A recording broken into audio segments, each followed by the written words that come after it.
Вітаю вас. Розпочинається програма «Саба» на телеканалі АТR. Розпочинаємо ранок, на жаль, з тривожних новин з півострова. Суд відмовив у апеляції учасникам, де суд відмовив учасникам поодиноких пікетів у апеляції.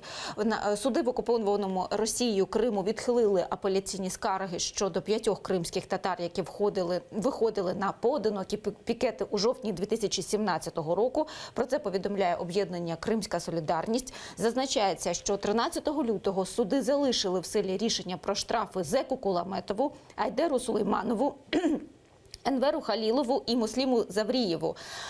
Прошу, наразі на цю відмову є реакція адвоката. Прошу цитату. По самому процессу, что я могу сказать? То есть все было точно так же, как и у других. То есть из всех ряда ходатайств, которые я подавал, по-моему, удовлетворили одну частично. То есть на рассмотрение дел, ознакомление с материалом дела нам дали всего лишь 5 минут. Вот. А так вызов самых основных свидетелей, да, мне было отказано. Это один из способов, да, скажем так, давления на этот народ. Як відомо, після анексії в Криму окупаційна влада регулярно проводить масові обшуки у незалежних журналістів, громадських активістів, кримсько-татарського національного руху, членів меджлісу кримсько-татарського народу, а також кримських мусульман, підозрюваних у зв'язках із забороненою в Росії організацією Хізб ут-Тахрір.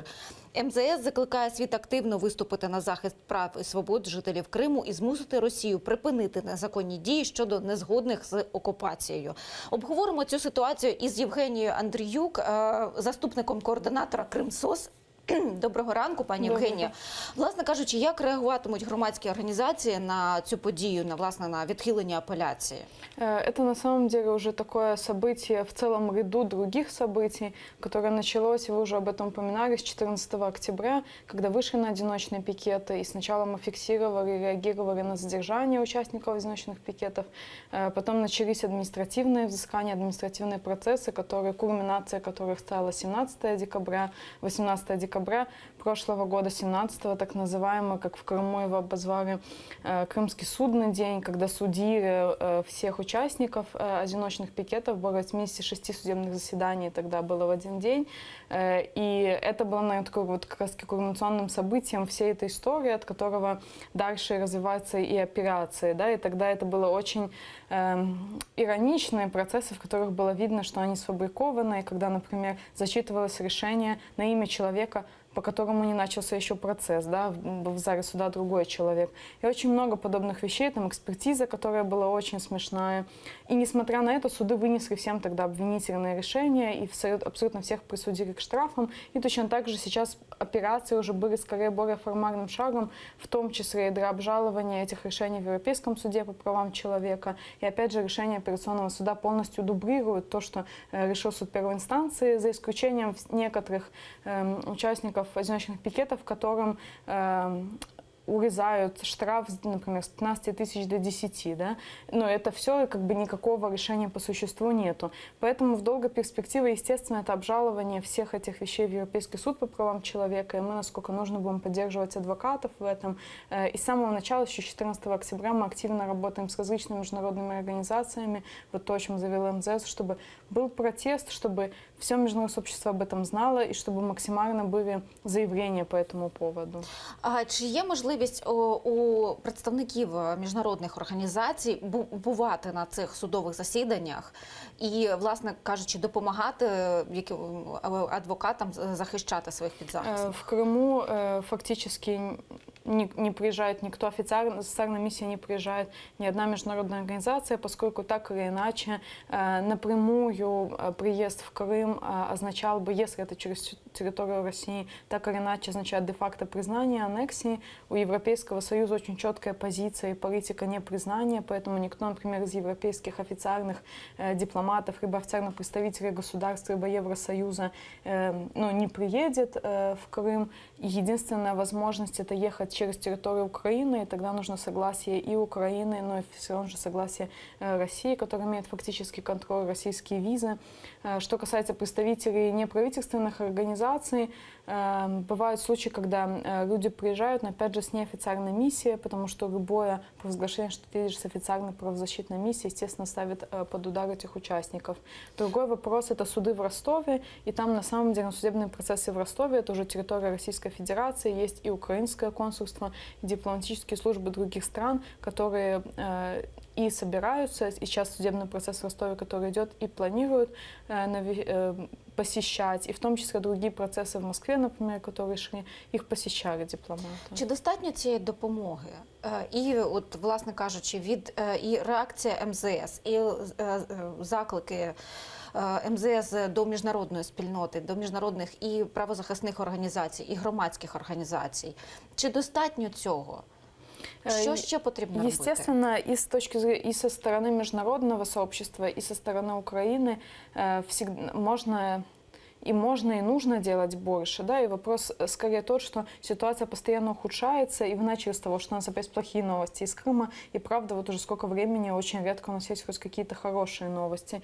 И тут в первую очередь, наверное, более активная нужна позиция Украины, потому что в первую очередь это наши граждане, это наша территория, и тут начинаем, мы много раз в эфирах и здесь, в этой студии проговаривали, что начиная от прямой помощи семьям политических заключенных и похищенных в Крыму, потому что сейчас механизма такого нету. Есть зарегистрирован законопроект о помощи политзаключенным в Верховной Раде, но он пока что не принят. Начиная с помощи адвокатам, которые работают, да, и оплатой той работы, которую они делают по всем политическим делам. Да, то есть начиная с этих вещей очень базовых и заканчивая очень активной работой над освобождением или над возможными обменами, потому что пока что мы видим, что это единоразовые какие-то случаи, которые не имеют системности, по крайней мере, здесь не видно системной работы, которую бы Украина вела в этом направлении. Да, это про самые серьезные нарушения, вот такие вот базовые. И дальше говоря там об участниках одиночных пикетов, там опять же есть похожие, да, свои нюансы, но которые не настолько острые, потому что это не настолько острая ситуация, как уголовное преследование, например, или похищение. А ось цей законопроект, який ви згадали про захист прав політов'язнених, які його ключові положення, і чи допоможе він у цій у створенні системного захисту для і кримських татар, і українців, які знаходяться Этот на законопроект окупованому півострові? направлен в основном на социальную поддержку, да, то есть несмотря на то, что мы бы со своей стороны, как правозащитники, хотели бы, чтобы в законе были описаны широкий круг обязательств государства, в том числе по освобождению людей, но он сфокусирован только на социальной помощи, и основное положение то, что семьям политзаключенных будет выделяться по 2 минимальные заработные платы в месяц ежемесячно, пока есть заключение, пока человек сидит в заключении. И, естественно, даже этот шаг, это был бы хорошей, серьезной помощью семьям, потому что сейчас такой помощи нету. С этой точки зрения это, да, системный шаг в поддержке. Отдельные вопросы есть к определению политзаключенных, которые сейчас, как оно прописано в законопроекте, это те люди, которые выступают за целостность Украины, у которых есть определенная политическая, гражданская позиция. Хотя, опять же, в Крыму иногда людей арестовывают не за позицию, которую они ярко проявляют, да, но просто вот потому, что человек принадлежит к определенной этнической группе, например, просто потому что он крымский татарин или там каким-то другим группам. И опять же есть вопросы, как будет выплачиваться эта помощь, да, там сюда ли приезжает семья на материк, делается ли это. То есть есть детали, но вот основное положение ключевое, вокруг которого строится законопроект, это социальная помощь семьям. Чи внесено цей законопроект переслідування через національність або приналежність до етнічної групи? Чи прописано це у К проекті? сожалению, сейчас по тому определению, которое есть, понятие политически заключенный там связано в первую очередь вот с выражением своей позиции, выражением своих взглядов, да, политической либо гражданской. И поэтому, к сожалению, сейчас не прописано, что если человека преследуют просто, например, за принадлежность к национальной, например, к этнической группе, либо к религиозной, тогда он тоже признается политзаключенным. С другой стороны, в закон ссылается на резолюцию Совета Европы, которая определяет, кто такой человек незаконно задержанный, и поэтому, возможно, да, можно будет шире толковать. реализовать. Но мы со своей стороны, как только был зарегистрирован законопроект, целый ряд правозащитных организаций давали свои комментарии и говорили о том, что, с одной стороны, дефиниция очень узкая, и мы бы хотели, из ситуации реальной, ее нужно расширять, с одной стороны. С другой стороны, у нас были и вопросы в целом касательно терминологии, что скорее для государства лучше использовать не политически заключенные, а использовать незаконно задержанные России граждане, потому что все-таки термин политически заключенный — это термин, который используется, как правило, гражданским обществом, да, и политически заключенный как раз создается государствами. Поэтому здесь есть нюансы, но как бы это уже больше такие технические детали, как и другие. Вот ключевые вещи, да, касаются, опять же, определения. Но даже если он будет принят в таком виде, пускай даже хотя бы это будет так, это будет первый шаг, и потом, возможно, можно будет менять и вносить дополнения. Проект был зарегистрирован в июне 2016 года Мустафой Джемиловым как народным депутатом. И, к сожалению, вот до сих пор, да, это уже прошло больше полугода, несмотря на то, что он рассматривался в комитетах, он до сих пор не был вынесен в зал и не был проголосован. Що да. потрібно для того, щоб ви його внесли в зал і якомога швидше проголосували цей законопроект? Що робиться, які дії? Ну, в первую очередь, это вот, да, в том числе и такие вещи, когда мы со своей стороны, как гражданский сектор, рассказываем о том, что это нужно, о том, что отсутствует системная политика, и в том, что это был бы уже хороший первый шаг. Я думаю, со своей стороны здесь работа ведется и Мустафой Джемиловым, и другими народными депутатами, да, например, Рифатом Чубаровым, которые продвигают этот законопроект, и в соавторах этого законопроекта также министр по оккупированным территориям Вадим Черныш. Министерство тоже со своей стороны ведет, да, работу, чтобы он был принят. Но тут как бы процессы все в Верховной Раде не всегда простые, и поэтому, ну, со своей стороны нам только остается надеяться, что как можно быстрее он будет принят. Он был рассмотрен уже комитетами некоторыми Верховной Рады, но тут уже остается надеяться, что он как можна скоріше буде винесений. Тобто вже питання у часі, а не у самому законопроекті, не в його допрацюванні. Да, ну он подан и рассматривается, и, к сожалению, да, мы бы хотели, чтобы еще можно было его доработать, но, скорее всего, уже он будет выноситься в зал на чтение и, возможно, между... Ну, то есть, скорее всего, да, это уже вопрос больше времени. На жаль, у нас ще є одна тривожна новина з Криму. Там, власне, на так званий Євпаторівський міський суд ухвалив рішення про видворення з півострова 23 громадян України за незаконне здійснення іноземним громадянином або особою без громадянства трудової діяльності. Про це повідомляє Кримінформ з посиланням на прикордонне управління ФСБ Росії по Криму. Власне, як зазначається, у передмісті Євпаторії, в селищі Новоозерне, співробітники прикордонного управління на території дитячого садка Якарьок встановили факт трудової діяльності 36 громадян України, які здійснювали її на порушення статті 13.3 Федерального закону від 2002 року про правове становище іноземних громадян. Всіх порушників притягнуто до адміністративної відповідальності. Напередодні також затримали українця за підозрою у шпигунстві на користь України. От, власне, вже затримують не тільки кримських татар, вже затримують і українських. От, пані Євгенія, як ви можете розцінити це сезонне загострення у працівників федеральної окупаційної влади? Это правда, да, скорее то, о чем вы сказали, что это сезонное обострение. За этим стоит на самом деле более широкая проблема, и то, о чем мы говорим, и дискриминация, в первую очередь, по признаку гражданства, и исходит оно из решения России, и то, что мы характеризуем как принудительное гражданство, поскольку на самом деле, когда началась оккупация, никакого на самом деле реального механизма и права на то, чтобы люди нормально сохранили гражданство и не вступали в российское гражданство, фактически предоставлено не было, а те там, по официальным данным, 3,5 тысячи людей, которые отказались от российского гражданства, сразу были поставлены в такие условия, в которых, ну, очень сложно было в целом как-то дальше строить свою жизнь. И вот вопросы трудоустройства одни из них, да, не считая вопросов здравоохранения, то, что все невозможно получить никакую медицинскую помощь без российского гражданства. И были случаи, когда, к сожалению, умирали люди при отказе от получения медицинской помощи. И здесь точно так же, для того, чтобы гражданин Украины, который сохранил украинское гражданство, трудоустроился, нужно получать трудовой патент, нужно получать специальное разрешение, которое должен делать как наниматель, так и сам человек. Процесс этот очень долгий. Это не первый случай, когда само даже юридическое лицо привлекали к ответственности, к штрафу, и людей также привлекали. Такие случаи также фиксировались и до этого. Ну и процесс в том, что получить этот патент очень сложно, и поэтому, естественно, часто люди предпочитают не делать этого. И поэтому вот такая вот эта ситуация в том числе есть. И, наверное, то, что и в этой ситуации беспокоит, то, что российские де-факто органы власти готовы проверять, соответствует реальности, нет, и принимать такие меры, там, вплоть до депортации. Да?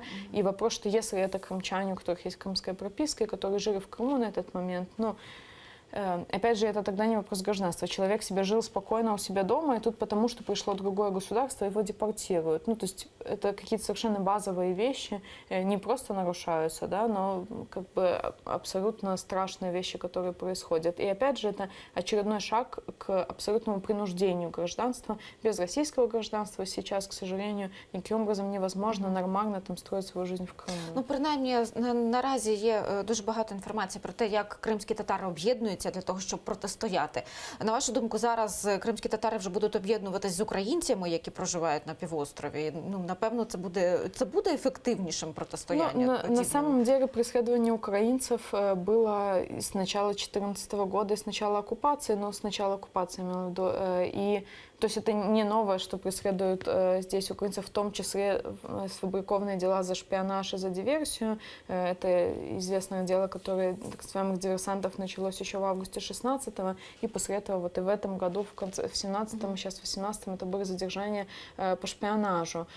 Поэтому преследование украинцев — это, к сожалению, не новая тенденция в Крыму. В том числе и активность, и в том числе объединение крымских татар и украинцев происходит и происходило, и в тех сейчас движениях, которые есть, например, движение «Крымская солидарность», в том числе, кроме семей политзаключенных крымских татар, включает и другие семьи преследуемых. От ви допомагаєте їм, відбувся Кримський марафон. Він відбувся, власне, Кримський марафон, який збирав кошти на допомогу і погашення штрафів для учасників одиночних пікетів. Він відбувся вже? Чи він ще відбувається, ще триває? На данный момент, насколько я знаю, подведен определенный итог крымскому марафону, но я думаю, что это не акция, которая сейчас закончится, и все равно она будет продолжаться, и вызвана она в первую очередь теми массовыми штрафами, которые сейчас назначаются властями, и началась она в Крыму, и началась она летом прошлого года, когда были назначены очень большие штрафы, по 150, по 200 тысяч рублей, это около 1500-2000 долларов, что очень сложно было бы одной семье заплатить, и то решение, и та как бы идея, которая пришла из народа в том, что такие штрафы — это не вопрос одного человека, это бремя должно раздираться всем народом, и если все его раздирают, то это все значительно проще, и на самом деле вот последние полгода мы это и видим, когда по всему Крыму, не только в Крыму, но и здесь на материке, и в других странах ось собираются. на таку людську допомогу, на таку допомогу, коли, власне, об'єднались люди з багатьох країн, наскільки я знаю, з багатьох країн, не лише з України, допомагали. І от, власне, була реакція, є у нас ще ситуація з Ханським палацом, який увійшов у презентаційний проект ЮНЕСКО, і там наразі проводять деяку стилізовану, бутафорну, начебто роботу з реконструкції.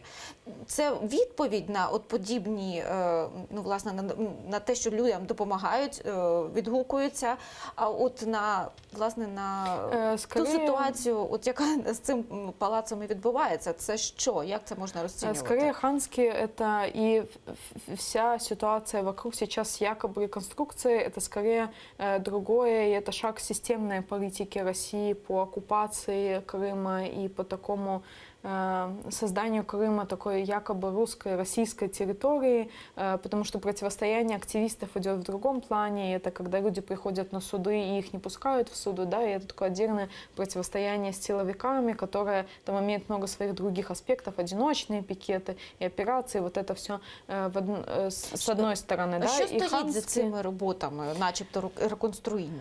Ну, естественно, и об этом говорят, наверное, все люди, которые следят за ситуацией, в том, что фактически после так называемых этих работ Ханский фактически теряет свою аутентичность, потому что все те материалы, все то, что есть аутентичное, заменяется абсолютно непонятными новыми материалами, и все, что происходит, то есть фактически это решение самого Ханского, той культурной ценности и того всего наследия, которое у него есть. Поэтому после того, как завершатся эти работы, непонятно, в каком А виде хто в целом проводить ці выйдет. роботи? Ну, это официальное решение официальных властей. Ханский входит, естественно, и подчинен под Министерством культуры. То есть это решение, которое принято.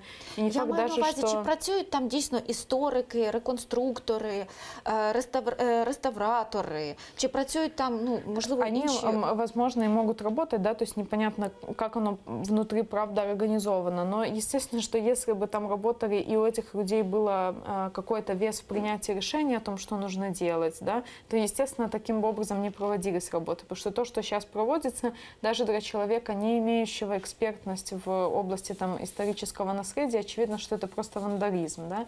И очевидно, что решение такое или такой формат работ явно спущен сверху, и явно это принятое решение о том, что вот именно таким образом это надо проводить. Потому что ни о какой на самом деле реконструкции, потому что скорее проводится ремонт или новое там строительство, ни о какой на самом деле реконструкции, которая нужна, и ни о каком исследовании, и именно восстановлении аутентичности, да, и самой роли Ханского дворца, к сожалению, не идет. Да, и то, что мы видим, это скорее разрушение. Дякую за вашу позицію. Євгенія Андріюк, заступник координатора Кримсос, була з нами. Через коротку паузу повернемось. Дякую.